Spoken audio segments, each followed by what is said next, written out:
In church, daylight seemed to braid itself through stained glass, investing all of its divinity in the saints who deserved it and leaving nothing but a second-hand holy for me. You said that choir was where I could escape the silence. Because back then, I believed I would always be too heavy to climb the skies, just a 13-year-old fat joke with a face, but you convinced me that if I stitched my voice to someone as holy as you, God would have to hear me. You said still tongues are the ones that suffered, and I trusted that grown men of God didn't pause for anything short of sacred. So when your fingers weaved themselves into ivory keys, they unlocked a spine that begged to be bent into believing again. Because there were moments when I thought hating my own reflection was the only way I could stay above water, but you built me a bridge of staff and staccato, assured me that walking in your shadow was the only way I could grow out of this darkness. These smiles had never been granted to slip from my lips so easy. You never took credit for orchestrating such a melody in me. So I'm not sure I can blame you for silencing me.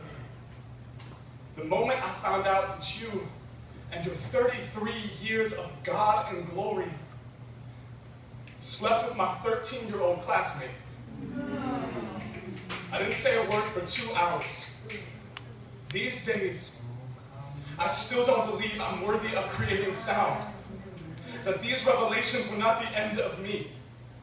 Ever since the day I found out the first halo I have ever allowed myself to wear had been forged by foreign signatures, I've had trouble claiming my part in any harmony. Sometimes it seems that even my breath be offbeat. For years of swallowed psalms have pinned a crown of thorns to the walls of my windpipe, a whistling hiss that tried to hush all the beautiful I had brought this world, taught me that I should pocket each kiss like pennies in Sunday collection baskets, because I will only ever be worthy of charity ever since the day you set foot on my lungs.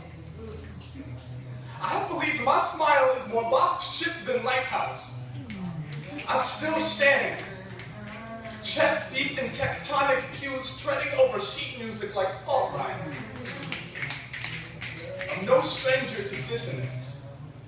I've spent 5 years trying to bury my fissures in silence, traced more fractured saints in windows than I could remember counting, prayed that each of their cracks were proof they were once human like me, denying that maybe we are the same genre of broken.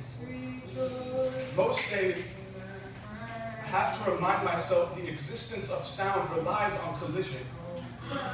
That song is merely the waves of two forces crashing against each other, and without us, though strong enough to wear glass skin and still reverberate, God's music will never be heard.